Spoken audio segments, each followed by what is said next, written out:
Okey, bahagian yang terakhir merupakan yang berkaitan tentang reflection.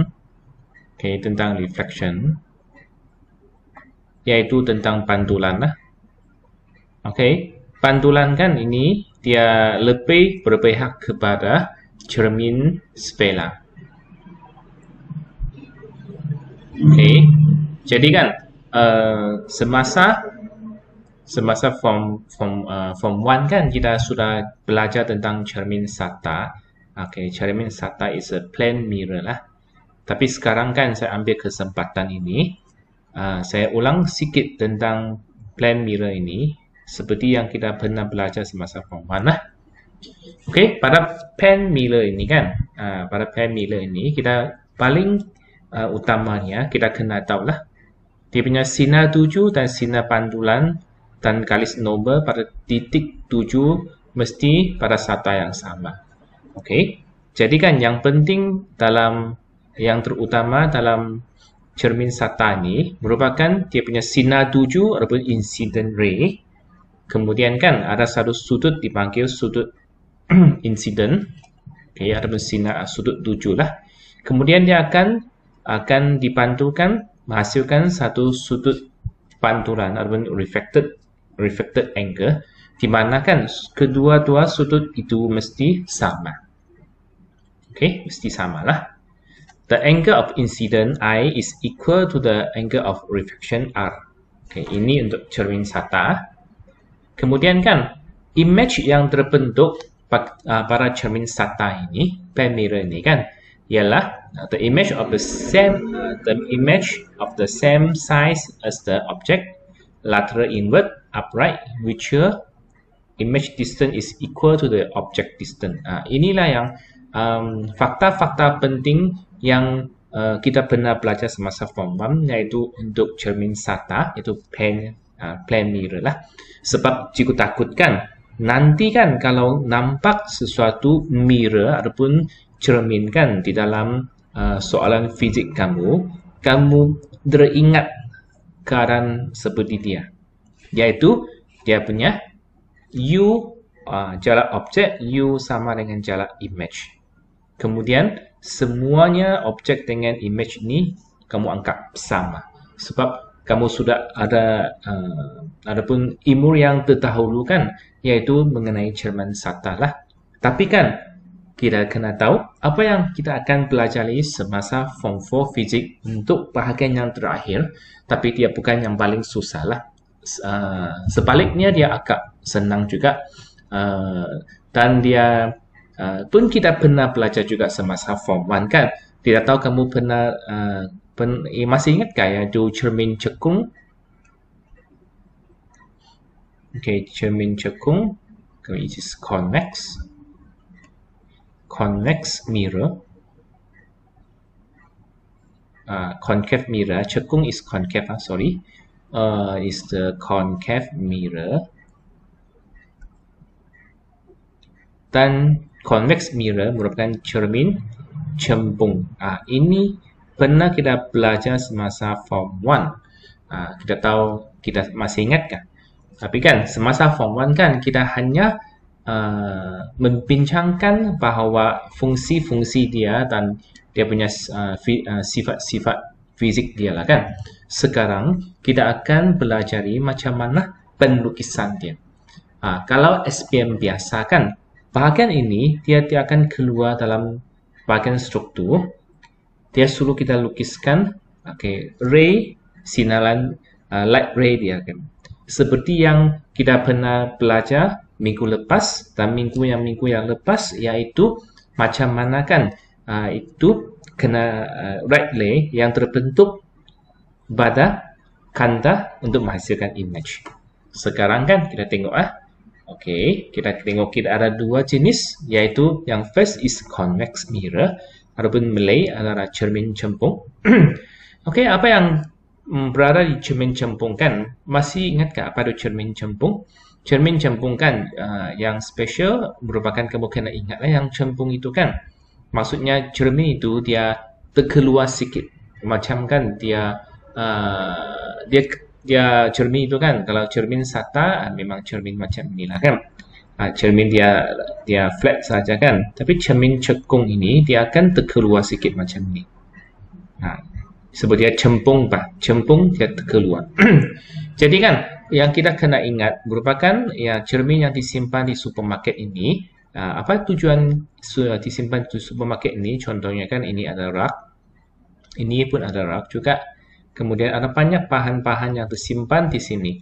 Kalau itu customer di sini kah, customer di sini kah, customer di sini, adapun customer di sini kan semua akan ditunjukkan di cermin itu. Walau bagaimanapun image dia agak kecil, tapi masih boleh nampak. Inilah kegunaan cermin cempung yang kita pernah belajar semasa Form 1. Tapi sekarang kan kita kena tengok macam mana kan pembentukan image dia. Pembentukan image dia dengan kita pelajari macam mana melukis pembentukan dia. Jadi kan dalam nokta ini apa yang penting di sini, cermin cempung kamu nampaklah kan dia akan cermin itu kan dia keluar macam ni. Dia terkeluar.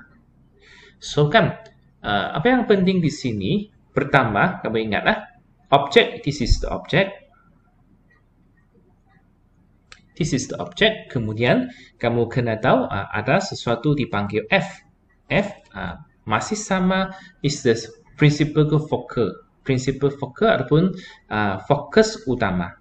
Kalau dalam kanta dia merupakan panjang fokus kan ataupun titik fokus. Sekarang kan F itu adalah fokus utama. Yang diingatkan mesti ada ni, kamu tahu kan? Dan kemudian mesti ada C. C ini kan sepatutnya dia sama dengan panjang 2F, yaitu 2 kali F lah.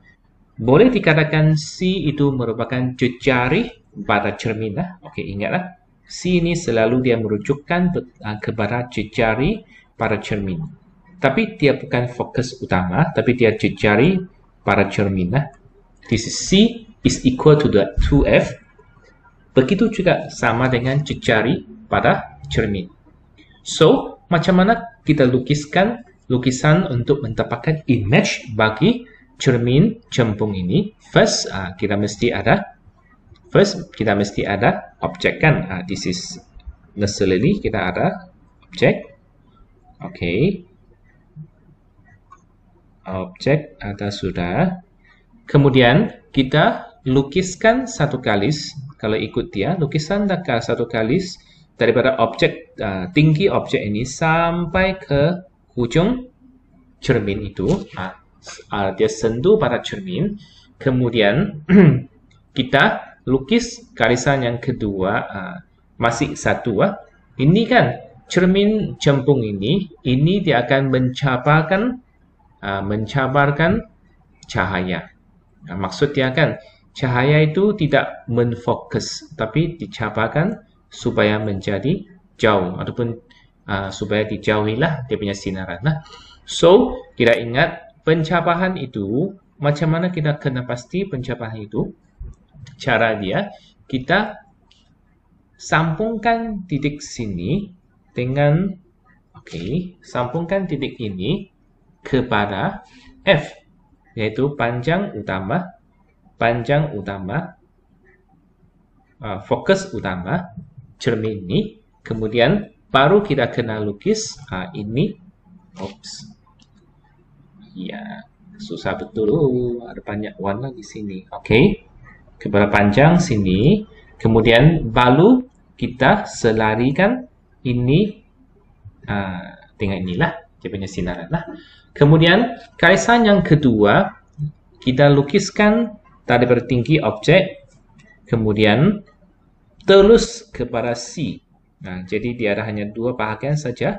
Satu garisan itu kena pada cermin, kemudian kita ambil kesempatan untuk kita hubungkan pada titik fokus itu. Kemudian garisan kedua daripada tinggi objek terus pada C. Kemudian pertindihan antara dua titik ini, pertindihan antara dua titik ini adalah objek, adalah image. Pertindihan antara dua garis ini menghasilkan image. This is the way. Di mana kan untuk cermin cembung ini, di mana, walaupun di mana berada objek itu, di sini kah, dia di sini kah, dia di depan kah, dia di belakang kah, oke, semuanya akan dapat image macam ini. Kamu ingatlah. Jadi kan, kesemua image bagi ini adalah the image is always virtual, upright, and smaller than the object. The further object distance, the smaller size of the image. Maksudnya kan, tidak kira di mana dia, masih akan dapat image yang sama, yaitu image adalah maya, dekat, lebih kecil daripada objek. Jadi semakin jauh objek, semakin kecil image. Kalau dalam SPM kan dia keluar cembung, senang hati kita kerana semua lukisan akan melucuk kepada cara ini. Baiklah, this is for convex plane, convex mirror ataupun cermin cembung. Di mana cermin itu kan, kamu ingat cembung kan, kanda cembung dia keluar macam ni kan, cermin dia pun terkeluar macam ni. Next kita kena lihat kepada cermin cengkung ataupun concave lens. Concave lens ataupun cermin cengkung ini dia lebih berpihak macam kita belajar semasa belajar kanda semasa 2 minggu lepas lah kan. Kanda ini ada banyak perubahan kan.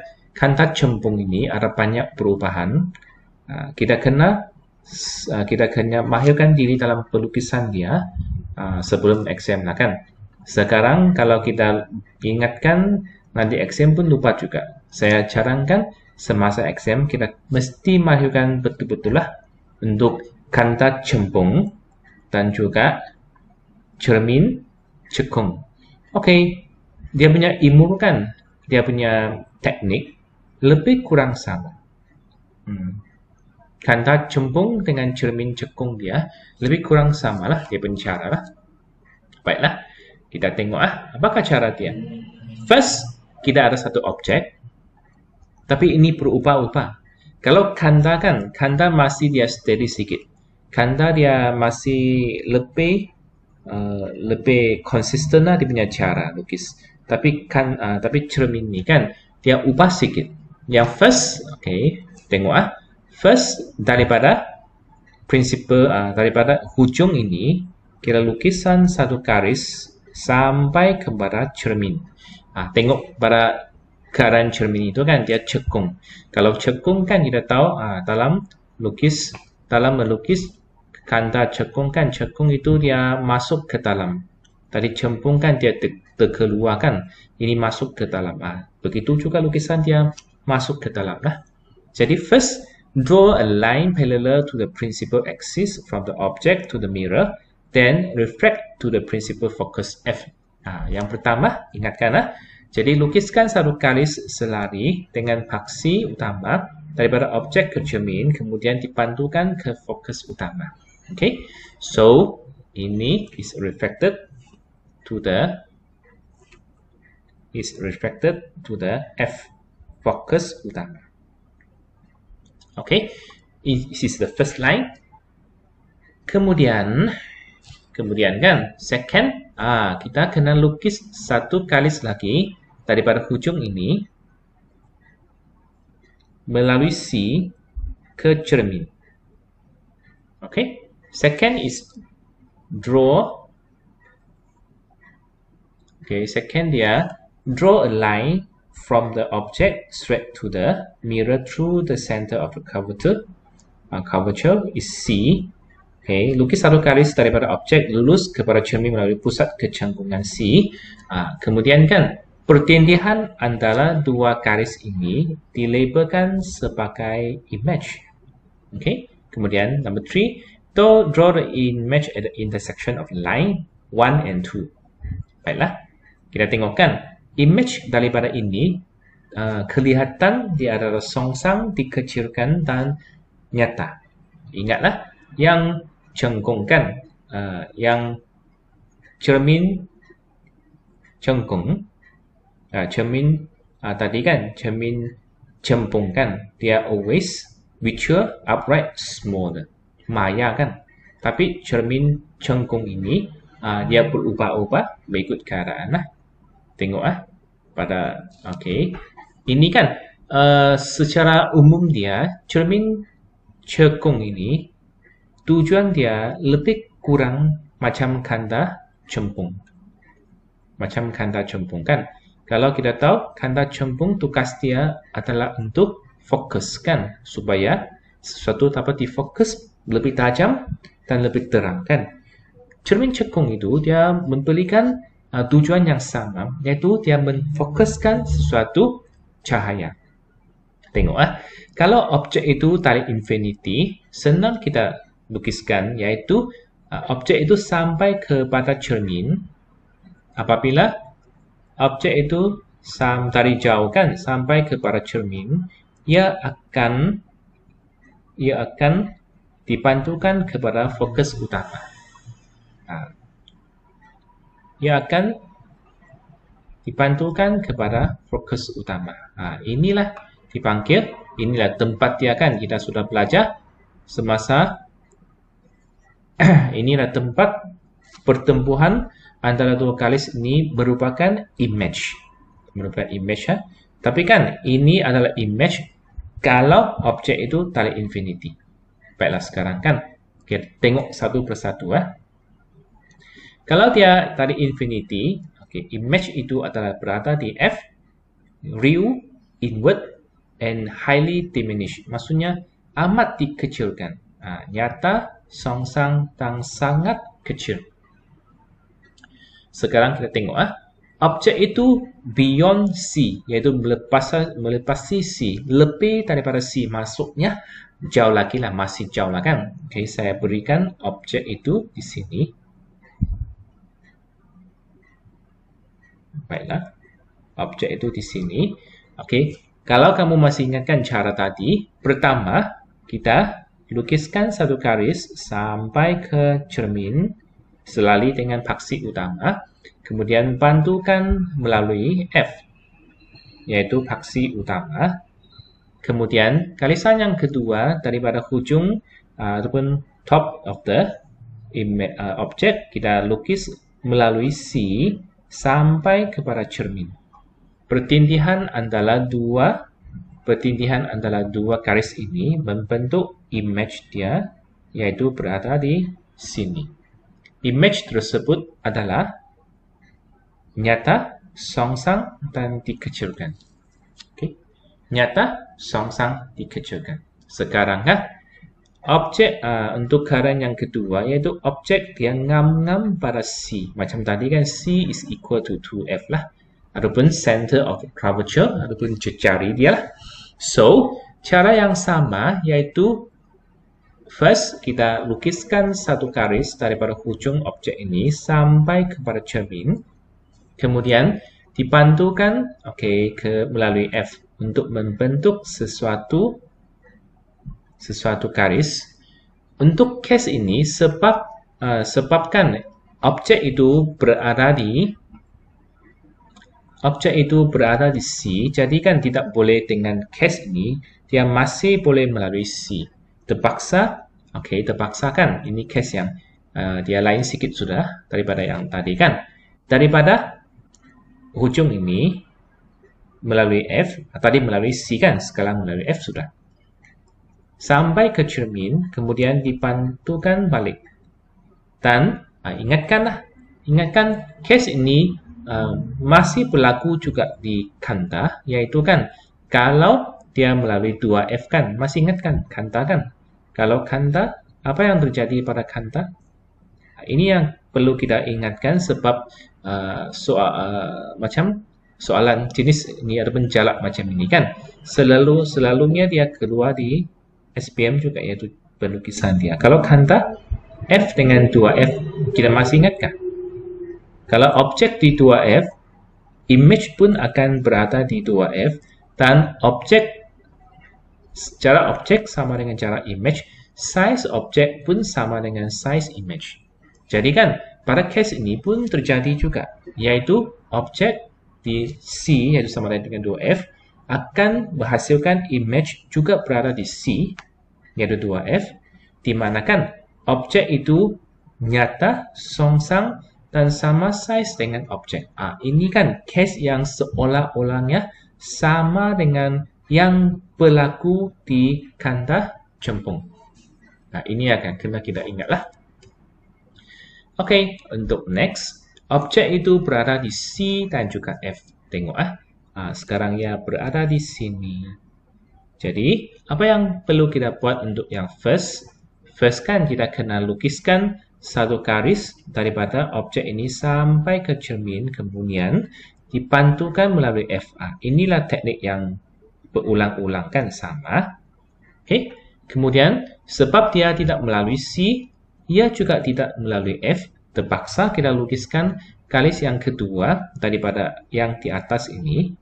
Dia pergi ke cermin, kemudian dipantul balik dari cermin ke C dan menghasilkan garis yang kedua. Pertindihan antara dua garis yang tadi kan menghasilkan image, di mana image kita tengokkan image itu adalah nyata, songsang, dan dibesarkan. Jadi kan saya ulang juga apa yang berlaku pada kanta kita kan. Kalau kita masih ingat dengan kanta ini, kalau kanta itu kan, kalau kita punya kanta, dia di F, dia di 2F. Masih ingatkah apa yang berlaku kalau kanta itu kan? Kalau objek itu terletak di antara F dengan 2F sesuatu kanta. Kalau kita masih ingat, ini akan berlaku pada dia akan berada di sini, kemudian kita kena lukiskan pergi sini, kan? Oke. Kemudian dari sini kita kena melalui hujung dia, kemudian hujung dia kan bukan hujung, tengah-tengah dia, kemudian akan membentuk sesuatu image yang dibesarkan, songsang, kemudian dibesarkan dan juga nyatakan. Case ini juga akan berlaku pada ini, cermin cekung ini, di mana kan tengok objek itu berada di antara F dan 2F. Ini pun akan berada di C dengan 2F kan. Tadi saya sudah cakap C is equal to 2F ataupun sama dengan jari cermin itu kan. So, tengok image dia juga akan dibesarkan, kemudian songsang dan juga nyata. Okay. So, next, kalau image itu dia berada ngam-ngam pada F. Ngam-ngam pada F kan. Cara lukisan dia ialah kita kena lukiskan daripada objek itu satu garis. Ini kan berulang untuk semua case. Kemudian terpantul kepada F. Kemudian daripada hujung ini pergi ke cermin dan dipantul balik melalui C. Jadi kan kita tengok kedua-dua garisan ini adalah selari, maksudnya objek akan menghasilkan image yang berada di infinity. Oke, akan berada di infinity, di mana kan objek itu adalah nyata, real, songsang, invert, sangat dibesarkan. Maksudnya dia dibesarkan sangatlah. Ini juga akan berlaku di kanta kita kan. Kalau kita masih ingat kan, di kanta kita. Oke, apa yang berlaku pada kanta kita kalau dia ngam-ngam pada F? Ini this is F, and then this is F. Kalau objek berada di F, kita kena lukiskan, garis ini. Saya kena lukis garis ini supaya saya senang. Tadi saya lupa lukis. Daripada ini, kita lukis pergi sini, kemudian ini tali ini pergi sini. Kemudian ini akan pergi sini dan dia akan sentiasa selari. Ini yang terjadi pada kanta, di mana kan objek itu juga nyata, songsang dan berada di infini dan dibesarkan. Jadi kamu ingatkan kan, seolah-olahnya yang berlaku pada kata cempung juga berlaku pada cengkung. Tapi kan yang berubah hanya tempat image dia. Kalau image dia sentiasa, kalau kata cempung kan image dia selalu songsang, tetapi di sebelah kan. Tapi cermin dia akan sama dengan tempat objek. Walau bagaimanapun ada kecualian, ada pengecualian, yaitu image ini, yaitu objek disimpan, dia lebih dekat lagi berbanding dengan F. Maksudnya dia lebih dekat dari F lah. Kalau dia lebih dekat dari F, kita panggil dia object is between F and P. P is the paksi utama, bukan fokus utama. This is fokus utama, this is pusat ataupun paksi utama. So, macam mana penulisan dia? Yaitu kita lukiskan ini dari sini bagi cermin, dari cermin difokuskan pada F. Sama kan, ini diulang setiap kali. Kemudian sama juga daripada hujung ini tinggi dia pergi pada cermin, kemudian dari cermin dipantu balik melalui C. Tapi kamu tengok kan, case ini tidak sama dengan case tadi kan. Case tadi dia adalah selali, jadi menyebabkan image akan terbentuk di infinity. Tapi sekarang kan nampaknya tidak selali ya. This is not a parallel. Tidak parallel, tidak selali, dan kan oleh kerana dia tidak selali, kita tumbuhankan, kita fokuskan antara dua garis ini sehingga dia ada penemuan. Penemuan antara dua garis ini akan menghasilkan image. Image ini berada di sebelah. Jadi kan image is behind the mirror, virtual, upright, and magnified. Dia memang dibesarkan, kemudian dia virtual sudah, tapi kan dia menjadi upright sudah. Itulah kita kena ingat apa yang terjadi pada kata cempung. Tengok kan, kata cempung kan pun akan berlakunya case yang sama untuknya. So kita ingat balik ya, kita tengok balik apa yang berlaku di kata cempung kalau saya punya objek F di sini, di mana kan saya lebih dekat berbanding F. Kalau kan kata cempung, cara kita lukis yaitu kita dari hujung ini lukis sampai sana. Oh, lupa pula satu F di sini ya. Kemudian, pergi sini.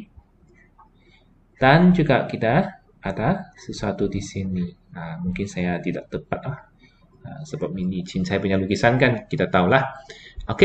Case ini akan menyebabkan kalisan itu disambung lagi, dan ini pun disambung lagi. Kalau kita masih ingatlah, penyambungan ini akan membentuk image di belakang, di mana image itu adalah image maya dan dibesarkan. This is apa yang berlaku pada kata pembesar magnify class. Jadi kan, kalau cermin cekung ini, dia pun akan menghasilkan satu keadaan macam ini. Jadi kan, tidak salah kan? Tadi saya sudah memberikan idea, yaitu apa yang berlaku pada kata cempung akan juga berlaku pada cermin cekung. Tapi cara pelukisan dia agak lain sedikit lah. Baiklah. Kita akan tengok application of the reflection of light. Kalau plane mirror ini kan kita tahu kan macam biasalah kan, macam biasalah untuk dapatkan image yang sama. Tapi convex mirror ini ataupun cermin cempung ini digunakan sebagai cermin keselamatan untuk memberi medan penglihatan yang lebih luas. Ingatlah, seperti yang kita pernah belajar semasa form 1 juga kan. Kalau yang cermin cekung pula is used as a light reflector in the car headlight to produce a parallel ray for the further convection. Jadi kan pembantu cahaya. untuk menghasilkan sinar selari bagi liputan yang lebih jauh. Sebab kan pada cermin cekung ni kan, dia tersimpan seperti yang berada di sini. Dia cuba untuk simpankan kanta cekung itu, mentol dia ngam-ngam berada pada F. Ngam-ngam pada F lah. Jadi kan, boleh menyebabkan sinaran itu pergi ke infinity lah. Jadi pergi ke jauh lah. Itu cara dia. So, memang cermin ni pendek sahaja kan. Sekarang, cubakan kita keluarkan kita punya modul. Kemudian saya akan lompatkan slide ini bagi kepada modul punya. Kita salinkan jawapan ke dalam modul kita. Okey, sekarang kita ambil kita punya modul sekejap lah. Kan seperti yang dinyatakan tadi kan, iaitu cara pentukisan untuk cermin cekung sama juga. Sama juga cara dia.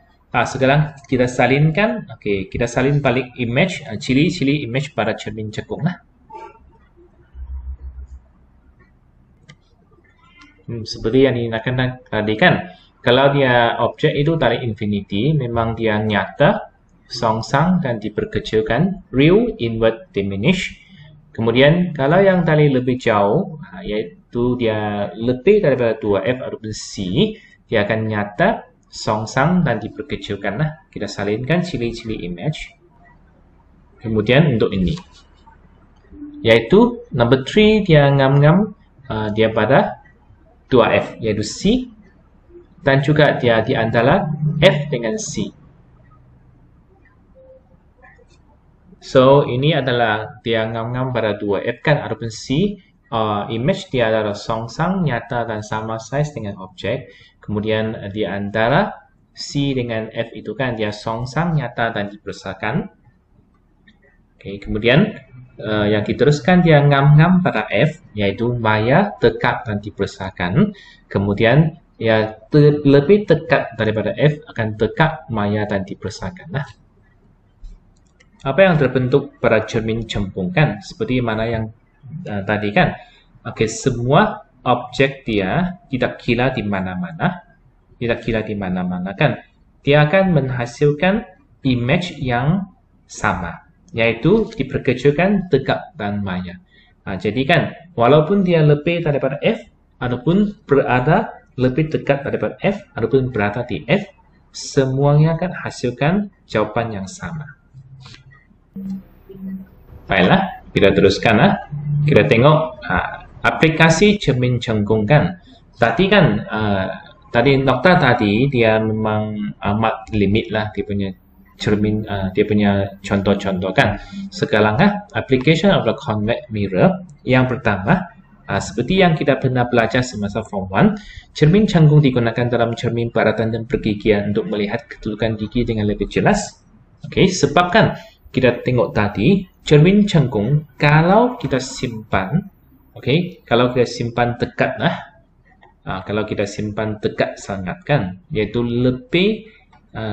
lebih dekat berbanding dengan F, kita akan dapati bahawa akan menghasilkan image dekat, maya dan diperbesarkan. Jadi kan, doktor gigi akan gunakan ciri-ciri cermin cekung itu untuk melihat gigi yang rosak dengan lebih jelas. Yang second, memang boleh digunakan dalam lampu sulu ataupun lampu kereta sebagai refraktor pembantu, iaitu mendor cahaya ditetapkan pada kedudukan yang tetap pada titik fokus. Seperti mana saya cakap tadi kan, titik fokus kanta cekung menghasilkan sinar cahaya yang selari supaya boleh mengekalkan keamatan dan seragam bagi jarak yang lebih jauh. Jadi kan, mendor ini diletak di sini, di mana ini adalah cermin cekung. Dia akan menghasilkan sinaran yang begitu banyak dan dia akan difokuskan ke infinity. Akhirnya merupakan cermin solid ataupun convex mirror. Cermin cekung dengan aperture yang luas dan jejari kelengkungan yang besar digunakan.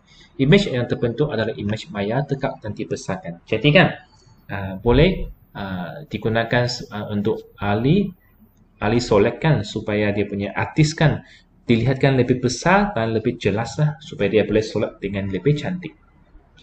Next is application of the cermin cembung. Okay, the application of the convex mirror. Jadi yang pertama yaitu cermin pandang belakang yang terletak di kereta untuk memberi pandangan yang belakang yang lebih luas kepada pembantu kereta lah. Jadi kan walaupun kan kereta di belakang itu walaupun dia dijauhkan ataupun didekatkan masih boleh di capture oleh cermin cembung ini supaya kan driver itu boleh nampak dengan jelas lah.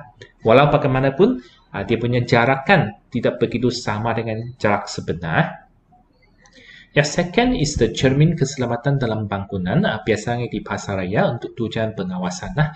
Yaitu kan kita simpan cermin cembung ini supaya kan walaupun dia di mana-mana tempat di satu pasaraya, kita masih boleh mengawasi apa yang dilakukan oleh customer lah. Walau bagaimanapun image tersebut adalah sangat kecil, tapi masih boleh tengok lah.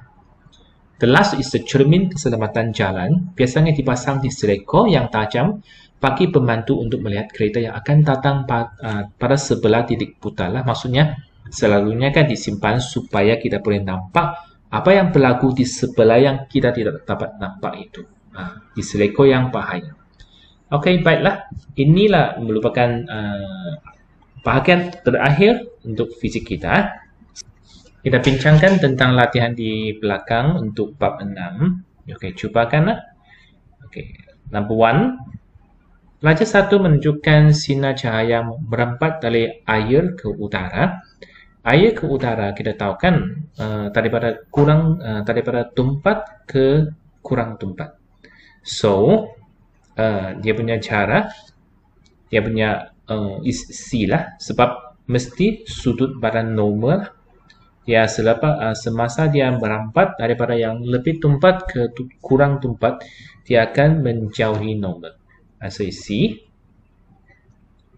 Number 2. Image manakah yang dihasilkan oleh kanda penumbu pada skrin? Okay. Kanda penumbu pada skrin. So, the answer is songsang dan nyata.